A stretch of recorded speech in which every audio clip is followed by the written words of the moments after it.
Bonjour à tous et bienvenue pour ce 16e épisode de la série Grand Tour. Le marathon de preview touche bientôt à sa fin et aujourd'hui on va parler de l'équipe américaine Lidl Trek. On est tout de suite parti pour la rétrospective.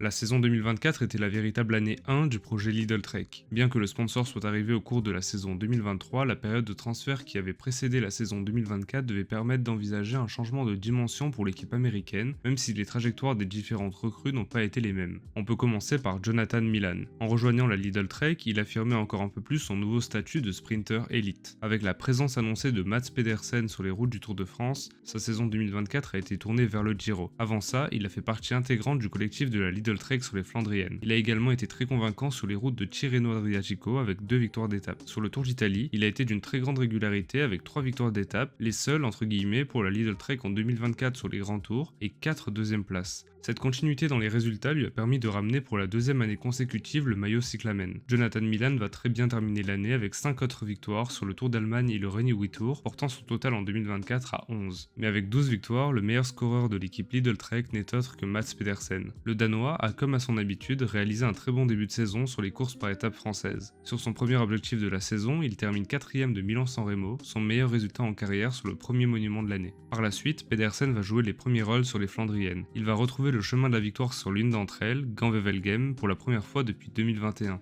Il a dominé ce jour-là Mathieu Van Der Poel au bout d'un sprint impressionnant, de bon augure avant les monuments. Malheureusement, le plafond de verre qui l'accompagne sur ses courses va continuer de le suivre. 3ème de Paris-Roubaix, il va améliorer son résultat de 2023 d'une place. Son grand objectif suivant était le Tour de France, mais il va être victime d'une grosse chute dans le final de la 5ème étape et il ne prendra pas le départ au matin de la 8ème. Sa saison 2024 reste convaincante même s'il n'a pas su concrétiser ses objectifs sur les monuments printaniers et sur le Tour de France. Impossible de parler du printemps de la Lidl Trek sans glisser un mot pour Jasper Stuyven. L'expérimenté coureur belge est revenu à son meilleur niveau lors du week-end d'ouverture. Quelques semaines plus tard, il a même terminé 2ème du Grand Prix E3, le meilleur des autres derrière Van Der Poel. Mais sur À travers la Flandre, il va être pris dans la même chute que Wout van Aert, fracture de la clavicule pour lui et la fin de ses espoirs avant même le départ du Ronde ou de Paris-Roubaix. L'équipe Lidl Trek a connu de nombreux moments forts en 2024, mais cette chute est certainement mon image de l'année concernant l'équipe américaine, tant elle a brisé une dynamique incroyable au printemps. Je vais finir cette rétrospective en vous parlant de 2 jeunes coureurs qui constituent la nouvelle génération de la Lidl Trek. Premièrement, Matthias Kelmose qui a été très attendu à l'aube de la saison 2024 après une très bonne année 2023. Loin d'être décevant, il n'a pas réussi à remporter le succès qui lui aurait permis de changer de dimension. Néanmoins, il a terminé la Volta à la 5ème place du classement général avec en prime le maillot de meilleur jeune, un résultat encourageant lui permettant de rêver d'un podium sur un grand tour en 2025. Le dernier coureur dont je voulais vous parler, c'est évidemment Thibaut Naes. Avec 34 jours de course en 2024, il n'a pas encore disputé une saison entière sur route sur les plus grandes courses du calendrier. Mais avec 9 victoires, il a encore passé un cap.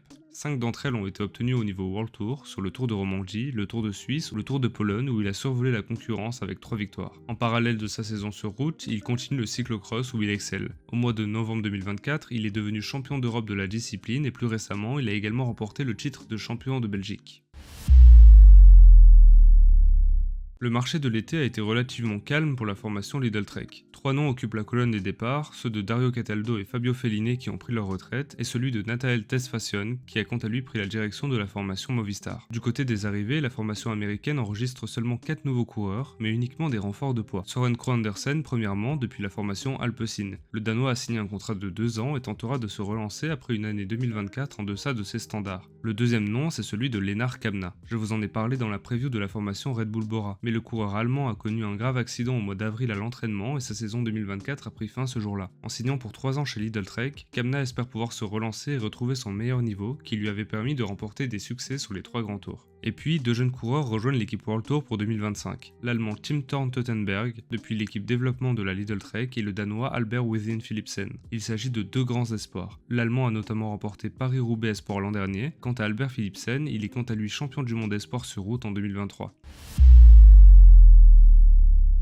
L'effectif de la Lidl Trek pour 2025 est tout simplement impressionnant. Pour pouvoir parler de tout le monde, je vais le traiter au travers de différents pôles. En commençant par le pôle sprint, où Jonathan Milan et Mats Pedersen se partageront une nouvelle fois le leadership en 2025. Cette fois-ci, les rôles seront inversés avec une première participation au Tour de France pour Jonathan Milan et un doublé Giro-Vuelta pour le Danois. Passons à présent au pôle classique. Il s'agit selon moi du contingent le plus dense du peloton. Mats Pedersen en sera le leader. À ses côtés, on retrouvera Jonathan Milan, Jasper Stuyven, Matthias Vacek, Søren Kragh Andersen ou encore junior Alex Kirch. Avec un tel collectif, les ambitions de la Lidl Trek en 2025 seront très élevées. Du côté des Ardennaises, la hiérarchie sera peut-être un peu moins claire, avec la première participation de Thibaut Nice à ces courses, accompagnée d'ambitions très élevées. Skelmose et Ciccone devront montrer leur supériorité au risque de se retrouver relégués à un second rang derrière le prodige belge. Andrea Bajoli sera lui aussi un coureur à suivre. Et puis, il y a le pôle dédié au Grand Tour. Le cas de Ciccone est clivant. Il a souvent tenté de jouer les classements généraux sur les grands tours, sans réussite, encore dernièrement sur le Tour de France 2024. Néanmoins, il est un coureur offensif et virtuose. Je préfère ainsi le voir évoluer dans cette direction en 2025 et de jouer les victoires d'étape. Mathias Skelmose a quant à lui encore tout à prouver. Mais comme j'ai pu vous le dire, sa belle performance au classement général de la dernière Vuelta entrouvre de belles perspectives pour 2025, pourquoi pas sur le Tour de France. Enfin, il y a le cas Tao Geoghegan Hart. Le Britannique a rejoint l'équipe Lidl Trek à l'aube de la saison 2024.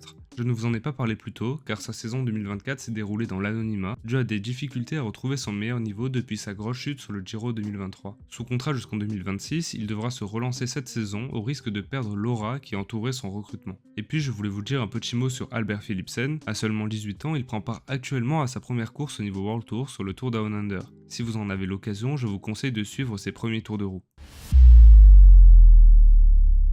Il y a tellement de coureurs intéressants au sein de l'effectif de la Lidl Trek que j'ai eu du mal à faire un choix pour mon coureur à suivre. Mais après réflexion, ma décision s'est portée sur Tim Thorn Teutenberg. Il fait partie de la nouvelle génération du cyclisme allemand, avec son ex-équipier dans les rangs de la Devo de la Lidl Trek et champion du monde espoir, Niklas Behrens. Le sprinter et classicman allemand est issu d'une famille bien connue dans le cyclisme. Son père, son oncle, sa tante et sa sœur sont coureurs cyclistes, et son grand-père était entraîneur. Dans sa famille, sa tante Ina Yoko a le palmarès le plus fourni avec une victoire au Tour des Flandres et 13 victoires d'étape sur le Giro. Teutenberg s'est illustré à la fois sur la route et sur la piste avec succès, où il est champion du monde de l'américaine en 2024 et champion d'Europe de l'élimination en 2023. Si je devais le comparer à un coureur actuel, ça serait Mats Pedersen. Ça tombe bien, ils courront dans la même équipe en 2025. Avec sa victoire sur Paris-Roubaix Espoir en 2024, Teutenberg pourrait faire partie du collectif de la Lidl Trek sur Paris-Roubaix en 2025. Avec la densité de coureurs spécialistes des classiques flandriennes au sein de l'effectif de la Lidl Trek, le début de carrière chez les pros de Tim Thorn Teutenberg sera à double tranchant. Soit il réussit à se faire une place sur certaines grandes courses où il pourra rapidement gagner en expérience aux côtés de coureurs de grande classe comme Pedersen, soit il ne réussit pas à se montrer à la hauteur et la concurrence interne va rapidement l'éclipser. J'ai plutôt envie de croire en la première option, tout ne se fera pas en une année mais il devrait selon moi pouvoir s'exprimer cette saison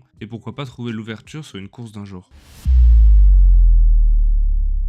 Je me dois, pour commencer, de faire un clin d'œil aux amis du Petit Plateau et à leur dernière vidéo concernant les pronos fous pour la saison 2025. Je vous mets le lien en haut de la description. J'ai eu l'occasion d'y être convié pour donner mon prono fou, et j'ai décidé de partir sur un doublé Tour des Flandres Paris-Roubaix pour Mats Pedersen. Outre la petite provocation, je pense que c'est enfin la bonne année pour le Danois pour remporter son premier monument. Il tourne autour depuis plusieurs années avec de nombreuses places d'honneur. Je pense qu'il arrivera cette année à monter sur la plus haute marche du podium.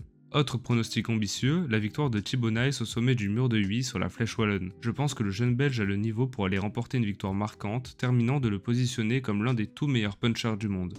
Enfin, je voulais vous parler de Jonathan Milan, sa présence sur le Tour de France m'intrigue. Je pense qu'il peut aller en claquer une, malgré la concurrence qui s'annonce importante cette année. Cette 16e preview touche à sa fin, j'espère que celle-ci vous aura plu, et quant à moi je vous dis à dans 2 jours pour l'avant-dernière preview qui concernera la Visma Lease a Bike. A bientôt.